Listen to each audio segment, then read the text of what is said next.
नमो नमः।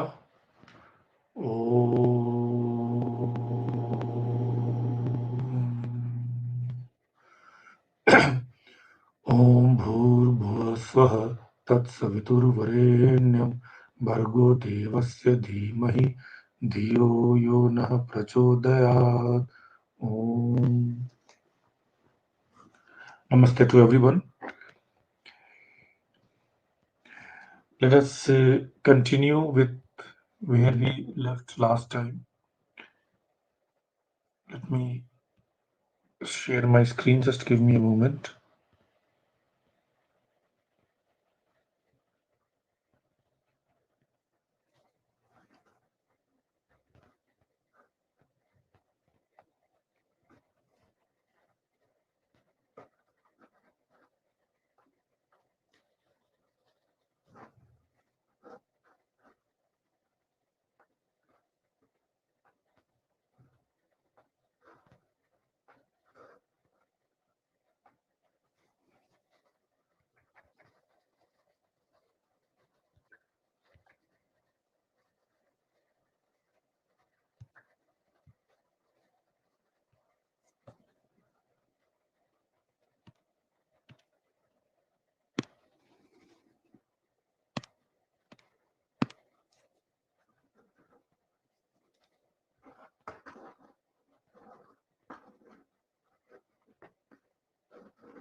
So, just as a reminder to what we did last time, we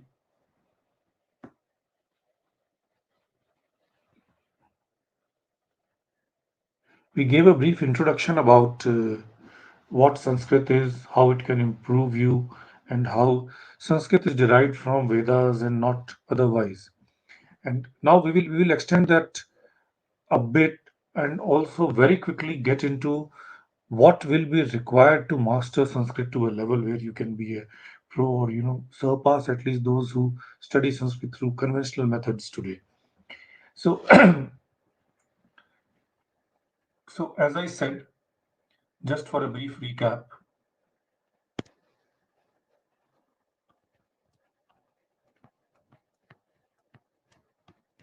at the source there are Vedas. These are the four Vedas. Four Vedas.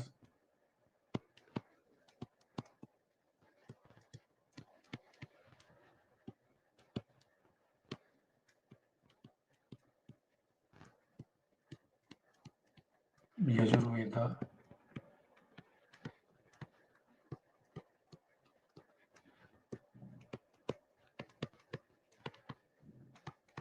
Samaveda, Atharva Veda. So they are around roughly 20,000 mantras. Roughly. Now, the language, the traditional view, the traditional Sanatan view is that the Vedas are, the word used is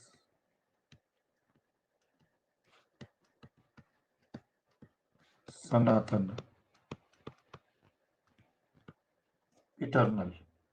They were never created or never destroyed, and they possess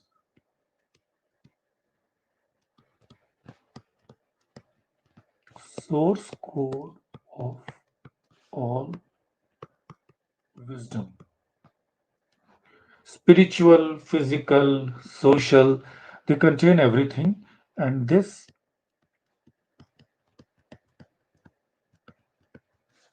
includes language. So this is the fundamental, and this you should know. So the language which is used in Vedas, that is these days called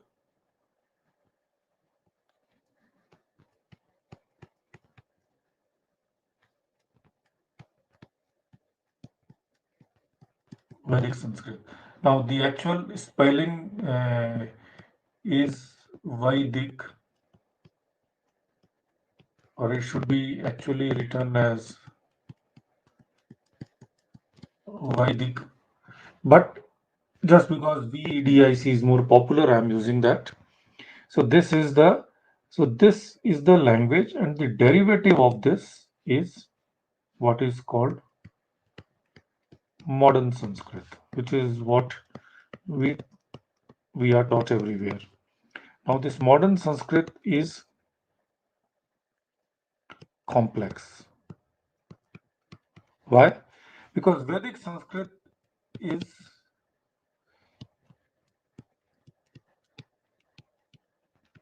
conceptual. It contains concepts. It contains essence of things. So every word in Vedic Sanskrit, every word in Vedic Sanskrit is has a indicates certain message, certain feeling, certain concept. So go in Vedas in Vedic Sanskrit doesn't mean just a cow. It means anything which is dynamic, which is the source of other goodness, something which moves. So there are different meanings. We will get into that. And but in modern Sanskrit, because it's very difficult to come with or understand so many concepts at the same time, so you start saying that okay, go means cow, ashwa means horse. So what happens? The language becomes rigid, and so the idea is that Vedic Sanskrit is the source language. It is full of concepts. From that, modern Sanskrit is derived, and from this Vedic Sanskrit,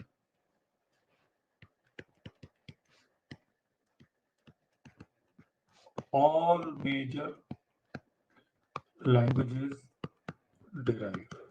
All major languages.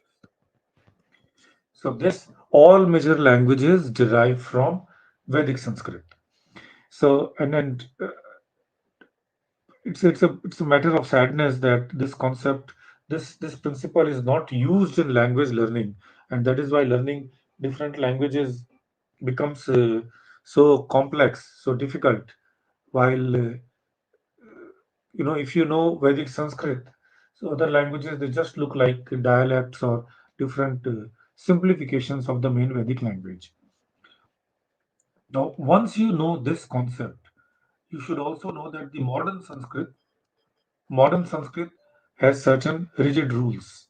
Modern Sanskrit has a grammar which becomes very complex, and so complex that people at times become scared. Oh, and I know many people who just are scared to get into Sanskrit because the number of rules, the number of non-intuitive rules in modern Sanskrit is huge. Uh, More often than not, there are no logical reasons, no concept why this should be this. So beyond the point, it just becomes a matter of mugging up as many rules as possible, and even that is not humanly possible. So eventually, just investing in you end up just investing in studying Sanskrit and memorizing rules, and then you let go the opportunity to understand other aspects, other dimensions of life, other knowledge skill sets, so other sources of knowledge, and even other sources of knowledge which are necessary to understand Vedas properly. So overall, what happens is that mentally, yes, if you get into modern Sanskrit too much, in a way, it has an adverse impact beyond a point on your intellectual level. The effort, and that is why if you read Bhaj Govindam by Jagadguru Shankaracharya, he clearly mentions that you are wasting your time only reading the rules of grammar, and then this world will end one day, and you will go to meet Govind. So why are you not getting into bhakti movement? Why are you not getting into devotion? And that was actually a reason why people started deviating towards bhakti movement, towards devotions, towards meditation, spiritualism, because Sanskrit, the modern Sanskrit in itself was becoming so complex that it was very difficult to find that why is learning and study of so many complex rules will have any association with having a deeper understanding of life, for being a spiritually evolved person. But if if you work all with the essence that modern Sanskrit is nothing but a gateway to Vedic Sanskrit. When you work towards Sanskrit with the goal that the goal of Sanskrit is to achieve Ishwar, to become more powerful, to become mentally sharp, because Ishwar is Gyan Swarup, Ishwar is Shakti Swarup. You have to become powerful, you have to become knowledgeable, you have to become scholarly to achieve Ishwar. If you achieve with this spirit, if you get into the conceptual understanding, everything starts becoming very simple. So you have to understand that in modern Sanskrit,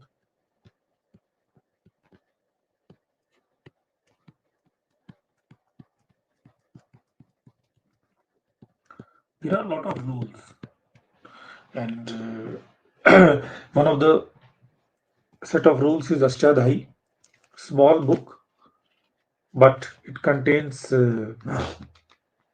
huge number of 2,000, 4,000 approximately sutras, very small sutras, but they cover the entire span of grammar. But it is, it is difficult. It is non-intuitive because it was written, it was compiled with the assumption that the person who studies knows Sanskrit. If you know Sanskrit, then it is one of the best books. The most, in fact, Ashtadhyayi is the most brilliant book probably any human would have written. You know, in in such for how many pages? It's 88 pages, two sides. It covers the entire scope of Sanskrit grammar, all rules. Nothing is left out, including the most rarest of exceptions. There are other books, of course, written by Astadhyayi to talk about exceptions, but so this is where uh, this is what Ashtadhyayi is, and this is the has become the kind of foundation for modern Sanskrit. It contains a lot of rules. What people forget is that these are not rules; these are best practices. These are conventions. And Ashtadhyayi itself and books written before Ashtadhyayi flout these rules at times. Vedas, they don't, most of the rules of Ashtadhyayi, they don't. Uh, okay, this book is Ashtadhyayi by Panini Mahashay.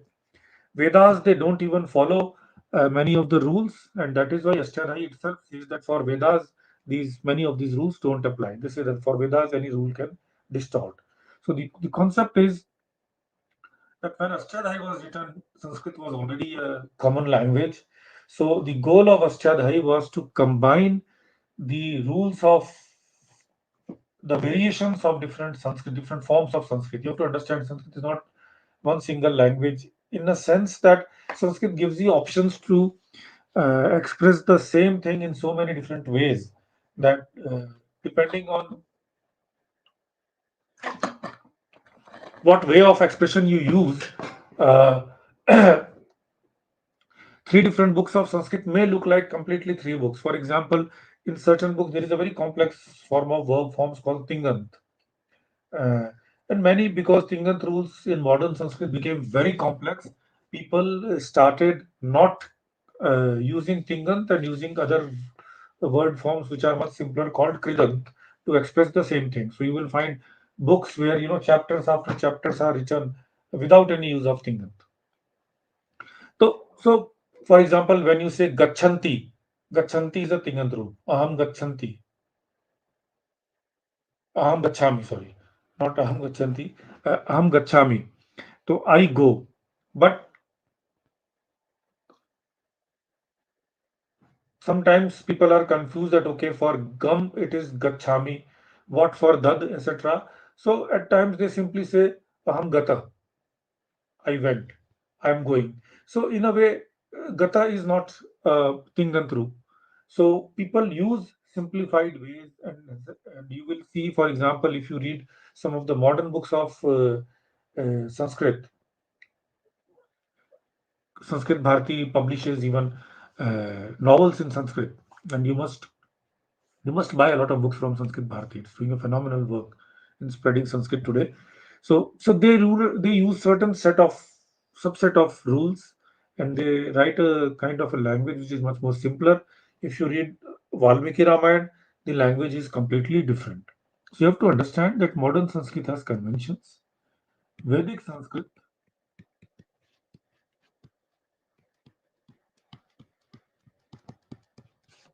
is the father.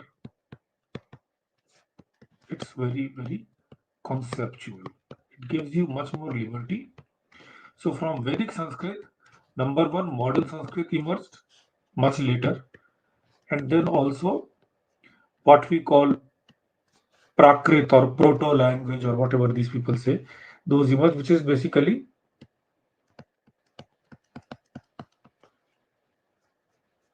common spoken dialects. So all spoken dialects, etc., are rooted in Vedic Sanskrit, uh, and not across, not only in India but across globe. You would find that many words, for example, in German language, there is this principle which says that German language uses a lot of prepositions.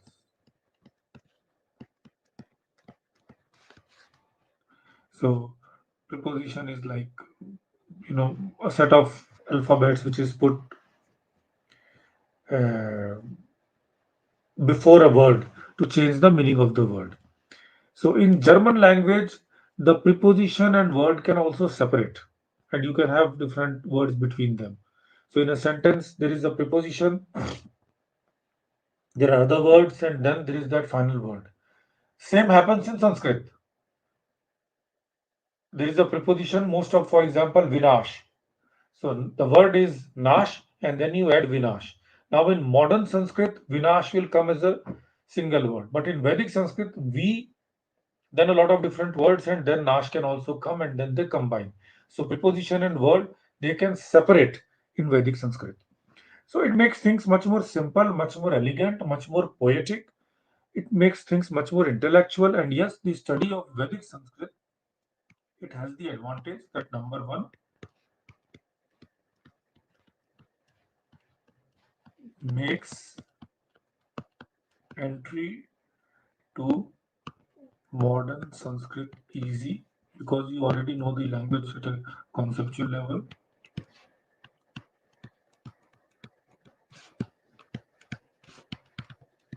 makes you intelligent.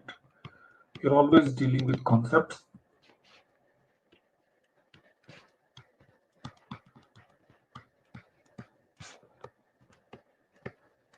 gives you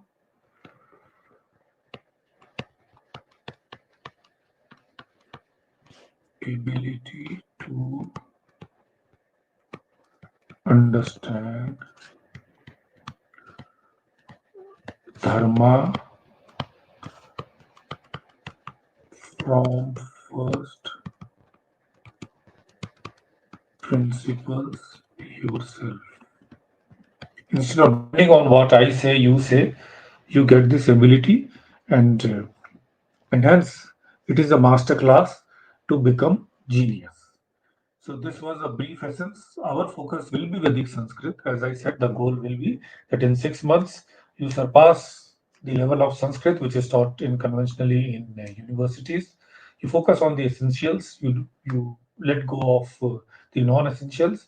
The focus will also be that you can become brand ambassadors of Sanskrit, Sanskriti, Bharatiya culture, Sanatan Dharma across the globe.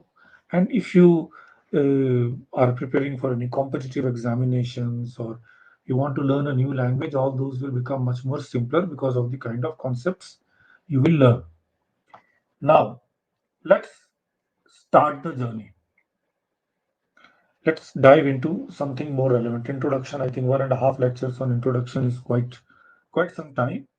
Uh, the first step in learning Sanskrit, especially for those who are learning through English, should be to master pronunciation. Master pronunciation, uh, because Sanskrit is. a phonetic language, probably the only strictly phonetic language in the world. No exception. Even Hindi is not a completely phonetic language. Depending on the position of word, sometimes is pronounced as I is pronounced as a. These kind of divisions happen. For example, if I have to in Hindi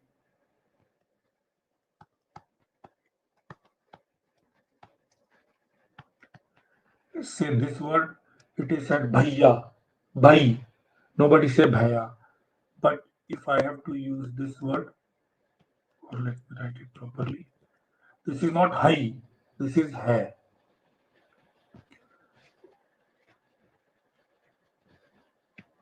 If I have to say this word, it is said padhata.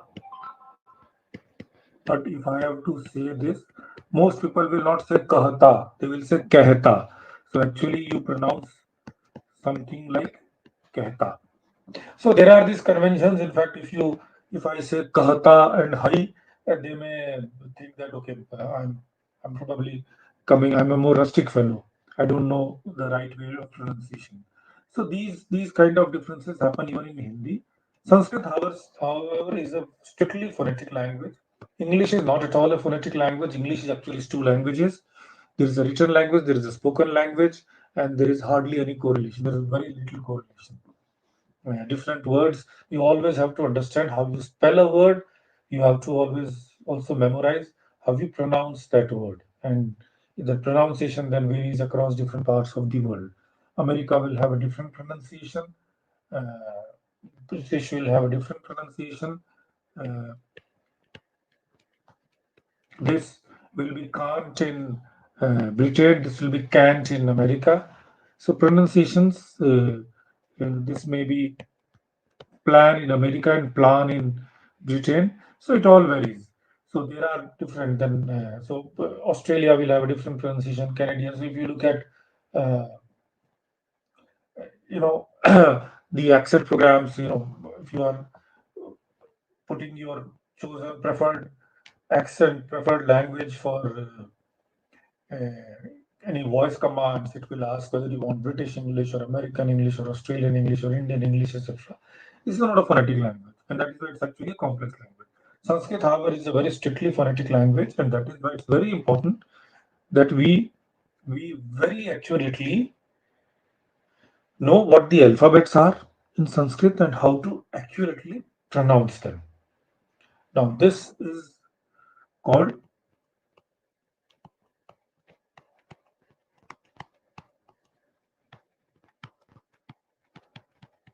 Shiksha. Shiksha means education, but Shiksha primarily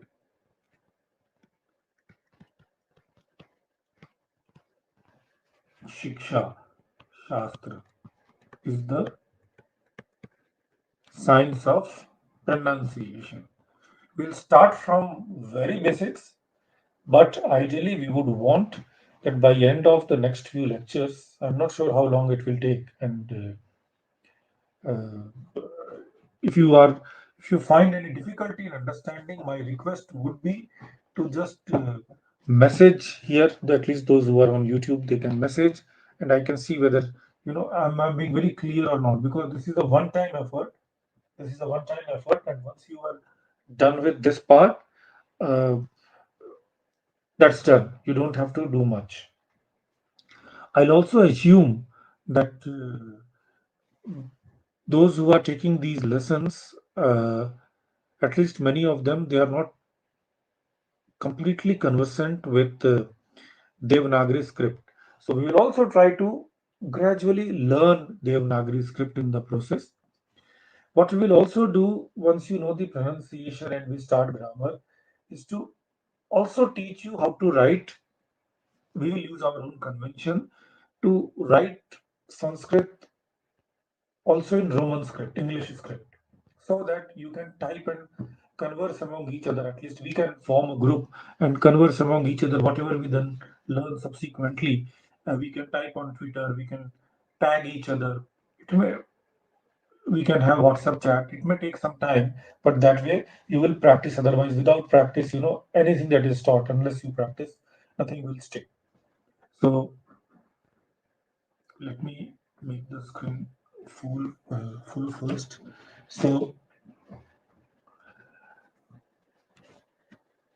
as I said, Sanskrit is a very phonetic language. So, those who know Hindi or know any of the Indian languages, they know they follow the same pattern.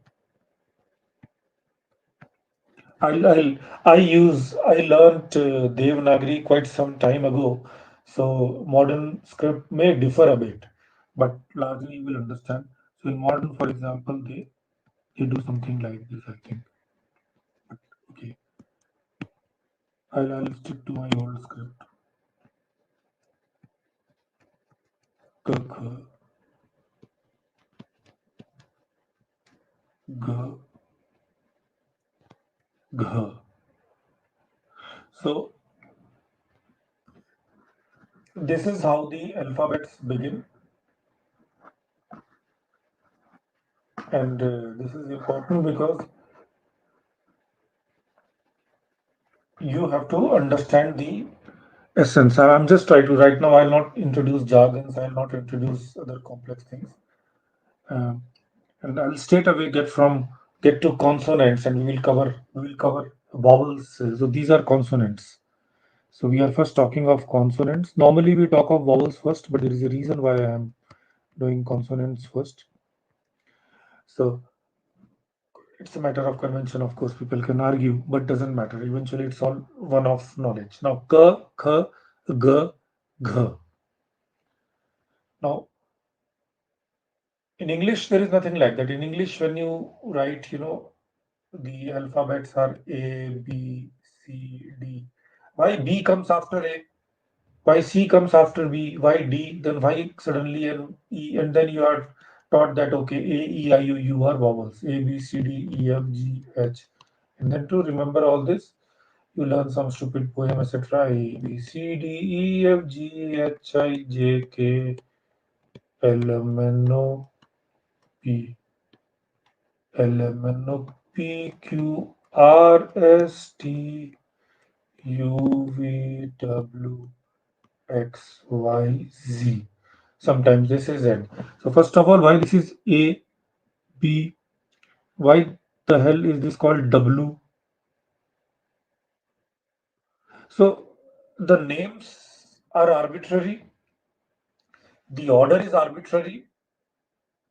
The only good part about English language, and this is one of the good things that English has done, is that they created a mechanism that once you know these alphabets, they made a mechanism that any word, any complex to complex word, they would agree to write them by using combination of any of these letters from left to right, left to right sequence. From left to right, you can write any of these things. You don't have to turn back, go ahead. And that is a good thing. That is definitely a good thing. And that is something which I personally feel it may sound revolutionary, but even Indian script should go about it. In Indian script, this thing doesn't happen. You have to sometimes go front, up, down, back, front. And in fact, if you have heard of Veer Savarkar, so Veer Savarkar he is known mostly as a freedom fighter, a controversial freedom fighter as per some anti-nationals. Uh, For those who are not anti-nationals, for those who love this country, he is one of the greatest freedom fighters we had. But let us not get into that aspect. He also initiated a program called Bhasha Shuddhi, and that is one of the projects that I would urge the nationalists among you to also take up. Basically, cleaning your language. So, cleaning of Urdu words which were enforced upon our language because of a long rule of attackers and terrorists. This language developed in two places. It developed, number one, in brothels, and number two, camps of attackers. So that's a historical fact. And then this was imposed upon us suddenly out of nothing. The whole movement was separatism. So we will get into that difference. So he said, let us clean. And then he also said simplification of script. Simplification of Devanagari, or what we call Hindi script. And he did suggest a lot of radical changes. And I think he was in the right direction. His idea was that the script should be such that creating typewriter to type Devanagari should be very easy. It should not become a task in itself, which it is today. And that is why I said to promote Sanskrit, we will have to also find ways by which we can type Sanskrit in Roman language, because Sanskrit for a long time was script independent. Sanskrit was taught uh, orally. So now, if Devanagari is the way most people can type, so be it. Over time, we will create technologies so that people can also write in Devanagari. But if people are writing in Roman, most of the stuff we should also be able to write in Roman. So coming back, let us first of all understand the pronunciation and the script gradually, the science behind it. The point was that this A, B, C, D, E, F, G, H, I, J, the names of these alphabets as well as their sequence is all arbitrary. Sanskrit, and hence all the languages, because they derive their script format from Sanskrit, are far more systematic. How? As I said,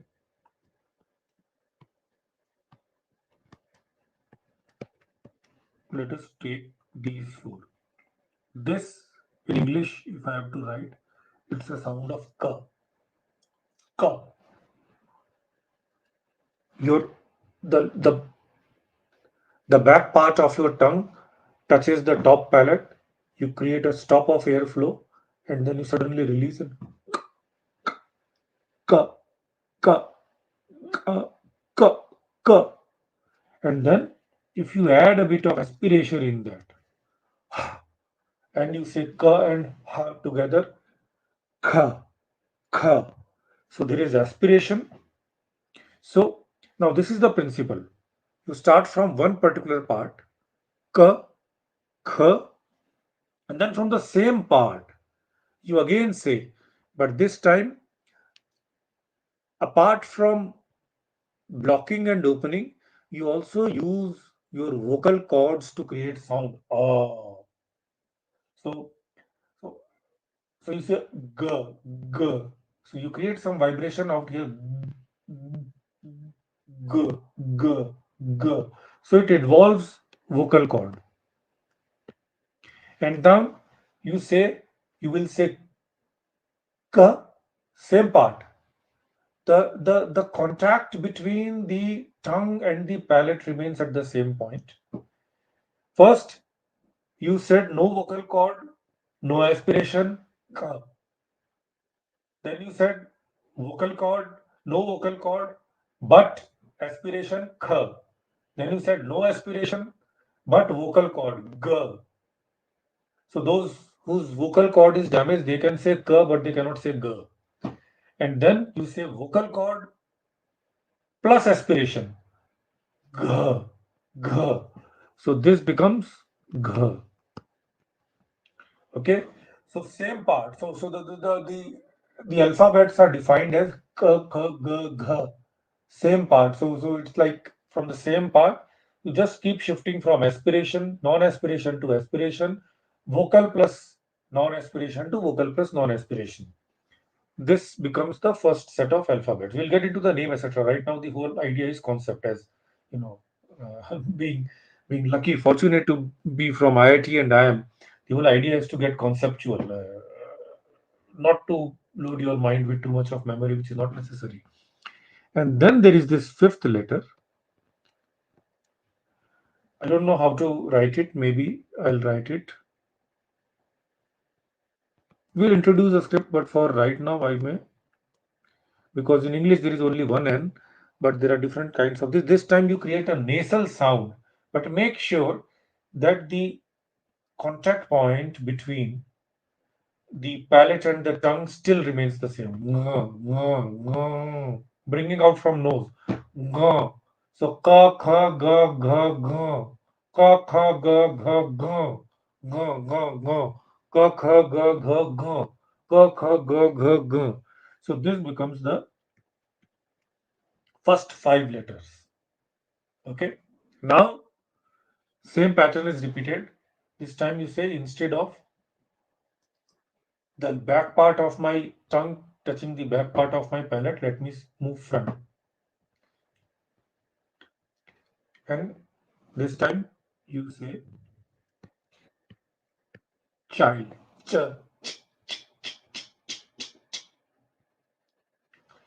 The tip of the tongue is slightly behind where your palate curves. Ch, ch, ch, ch, ch, ch.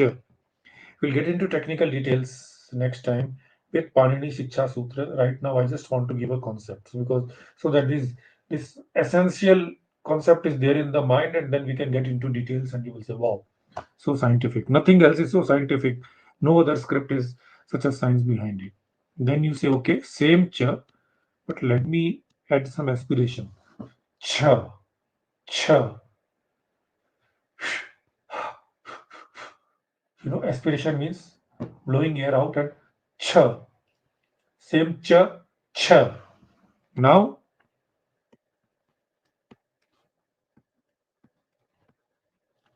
you say same as ch, but this time instead I'll also include use of my vocal cord. J, j, j, j. So how you come to know that there is a vocal cord? Don't open the mouth and you will say, some kind of air and some kind of sound comes and stops you. Mm, mm, j, j. So vocal cord is j, j, j, j, j. Now you say vocal cord and aspiration. This is jha. In our youth, we used to write like this. You should learn both these books because a lot of books that you will have for Sanskrit will have very ancient old script. So this is there. This is jha. Now, keeping the tongue at the same position with the palate. If you now give a nasal sound, jha, yeah, yeah, yeah. Don't exactly touch it. So for nasal sound, just keep it just below the palate, but at the same position, and force the air through your nose. Yeah, yeah, yeah. Oh. Earlier was behind yeah, yeah, yeah. That is yeah. Or let me make it more clear.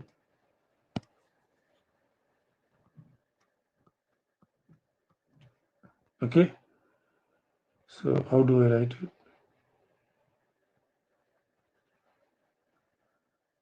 Maybe okay. Let me put this one. We'll shuffle. We'll make a convention. Now, so okay, let me put an A here all the time. There is a reason. We'll get into this later. Now, ka kha gha cha cha jha.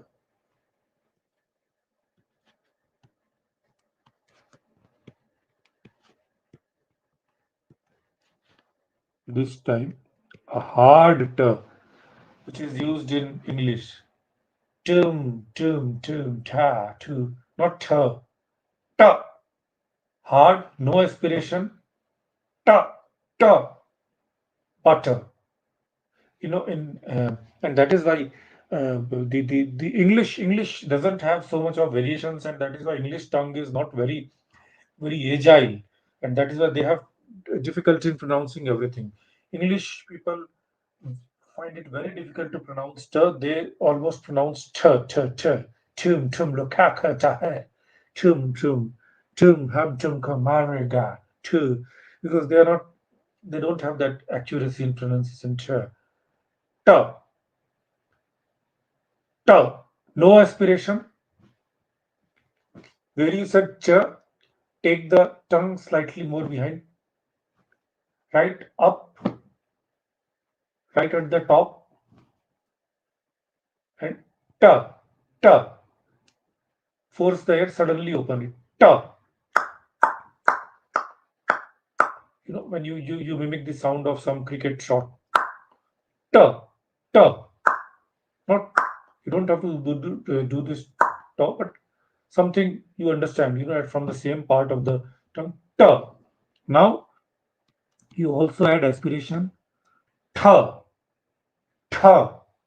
Ta. Tha. Now you say ki I'll add vocal cord. So ta and da, the difference is use of vocal cord. D, d. And now vocal cord plus aspiration, that is d. And then final word from same side, you say na. So if you have to put a nasal sound, keeping the tongue at the same position, you can say na, na, na, na, na, na, na, na, ya, na, na, ya, na, na, na, na, na. So this is na. Now,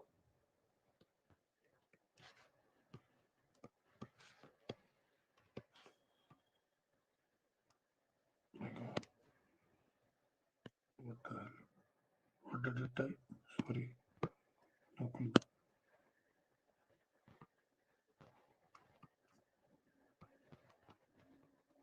Now you say ta.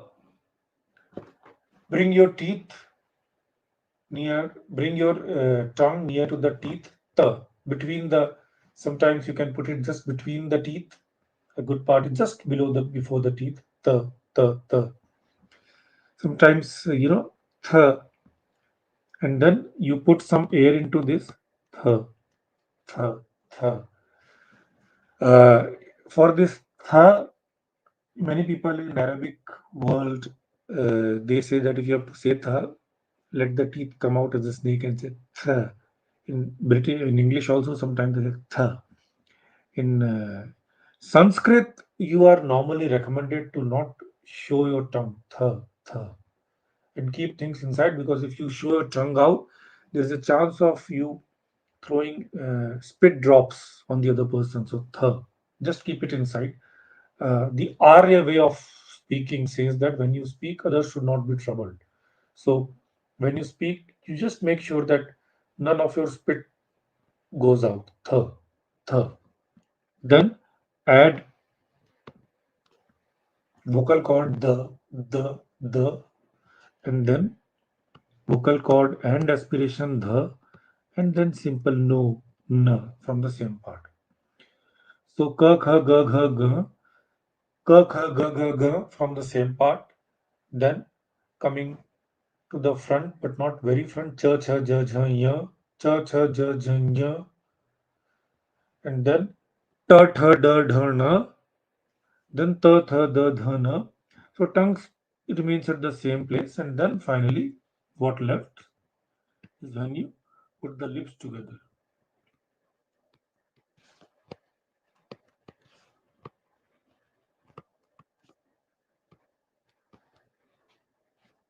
Okay, let me write this correctly because I am used to writing in a different way. The scripts have changed. Okay, this, we used to simply write like this, just keeping space between, uh, putting a break in the top line. Now, simple. Close your lips. Pa. Lips with aspiration. Pa. Pa. With plosive. With vocal cord b, b, b, and vocal cord plus aspiration bh, and then ma. So these form 1, 2, 3, 4, 5, 1, 2, 3, 4, 5. These 5 into 5 matrix are matrix letters. Matrix letter. Matrix. How do you say matrix or matrix? I don't care. In Sanskrit, you don't have to worry about it. Varg. Vargakshar. Together, how do you say Vargakshar? Now, this is often confused. nya, and there is a very common letter in Sanskrit, jya. What is this? This is equal to, and from here you can just improve your pronunciation of certain words. Uh,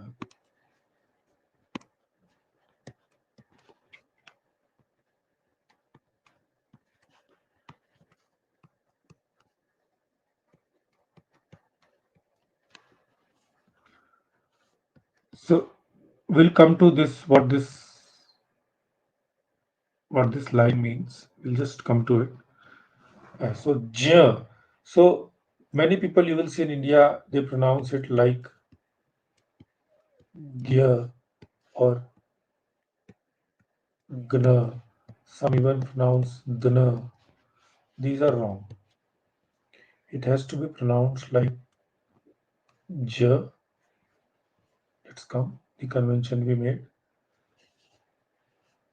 and j. J. Sometimes the people also pronounce it as jna. No. J. J. There is no na. J. J. J. J and J. J. J. Yajna. Yajna. Yajna. Yajna. So Vijyan. It's not Vigyan. Vijyan. Vijyan. So so this is important. Now let's also now come to the fact that here the only reason we could pronounce ka, kha, ga, gha, na was after ka we are putting there was a ka element and then there was a we pushed through a. So is the natural, the base pronunciation of everything in the world. Those who attended my morning lecture, or if you have not attended, you can just the recordings will be available on X and YouTube. You can see. So is the base letter, and that is why is considered to be the form of Ishwar. Ishwar. This from this is home derived, and this is the form of Ishwar, which is the foundation of everything that we do. The Virat, who is everywhere. Now, so basically, when we said ka was equal to, as we said this is equal to k plus a. So this a here is not a, it is a.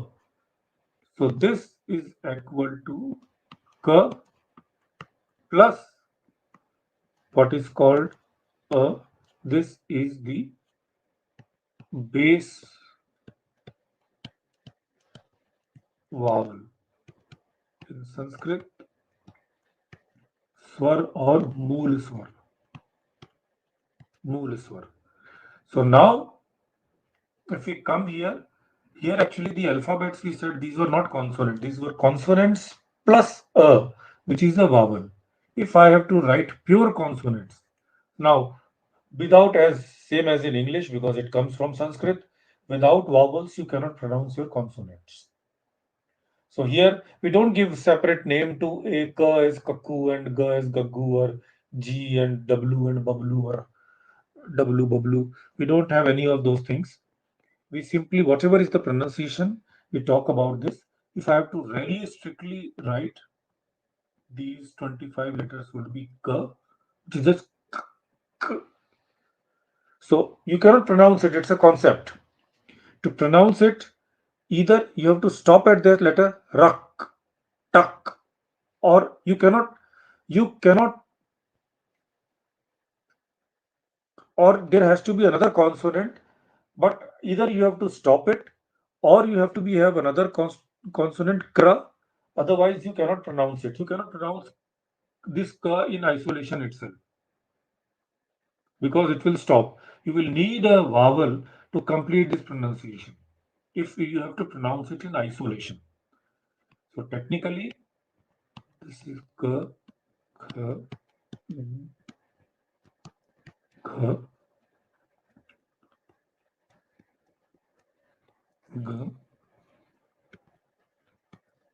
ch, ch, j, j, y, t, th, d, dh, n, t, th, n. Okay, it's not. I'm assuming. I'm just adding etc. Because without that, I cannot pronounce anything. And because it's the is the mool akshar, sometimes for ease, if you are not able to pronounce, you can always add the sound. You are given that liberty for convention set. Strictly speaking, you cannot do that.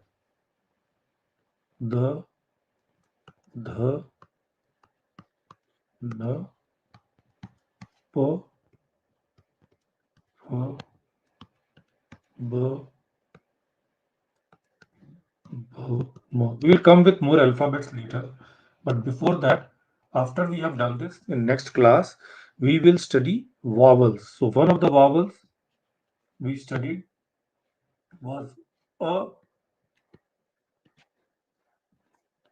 and then as in English we have A, E, I, O, U. Let us just quickly, I think in 1 minute, give you some summary. A, A, and there are some subtle things which need to be known. E, E. Now there are small E, E, U, U. These are the common vowels they are used. There are some more vowels which we will study. A, I, O, O. Then there is this, which everybody pronounces wrong. Then there is this. Then there is this. Then there is this. There are some more alphabets which is not used in normal Sanskrit, but it's used in uh, Marathi, for example. That is there come from Vedas, and there are then variations of there are different types of e. We will come to all that. And after that, there are some more consonants which are there. So the whole idea, the gist of the lesson is that these in Sanskrit system, everything is organized systematically as per how exactly you pronounce, from which part of the mouth you pronounce, whether you pronounce with aspiration, whether you pronounce by using your vocal cords or not. That is the brilliance of Sanskrit. And once you understand this, you don't have to remember, you don't have to mug up the Sanskrit alphabets like English A, B, C, D, E, F, G. It's no more a convention. Now, everything combining these alphabets you can make. We have learned now these are the 25 basic consonants. We have learned the pronunciations, which these pronunciations are very important. There are certain rules when to use when, and then there are some more alphabets where which have lot more nuances, which we will cover in the next couple of uh, lectures. And once you are done, try pronouncing anything in your language, if it's an Indian language, using this pronunciation chart very accurately, and soon you will get benefit. There are different reasons why, beneficial reasons why this is created in this format, and more the accurate pronunciation, more the benefit of having the vibrations of the goodness of Sanskrit. So let us just take a couple of questions. I think the next session will begin then. Uh,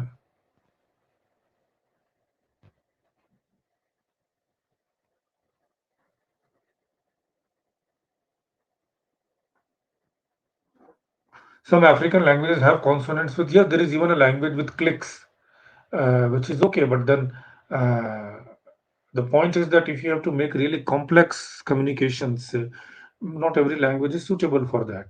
A complete language will have to cover the entire span of consonants and vowels to make all kinds of communication possible. Yes, as we said, that clicks in only few thousand words. But yes, now can you express things with its utmost complexity in these languages? Not sure. See, people can design any kind of languages. You can just sit and design a new form of language. That's okay. The point about Sanskrit is that it's a form of language that facilitates all forms of communications which is possible. And sometimes, for example, Urdu language which was created, that is a, I'm not getting into good language, bad language debate, but the point is that all forms of serious communication, for example, scientific communication is not possible in Urdu. It's good for writing poems, singing. Otherwise, you have to take, you don't even have a word for Vijnan, science for that matter. So you have to, for example, German language. German language is very close to Sanskrit, and German is for very precise communication. It's a very good language. It's perhaps better than even English. And French, very elegant, very accurate communication.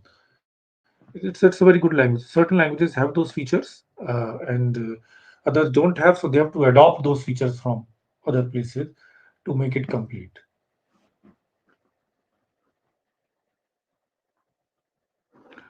Then do we call it Jyan or Jan? You call Ja, and then putting the tongue at the same place, force the air through your nose and then complete with na. Jyan, Jyan.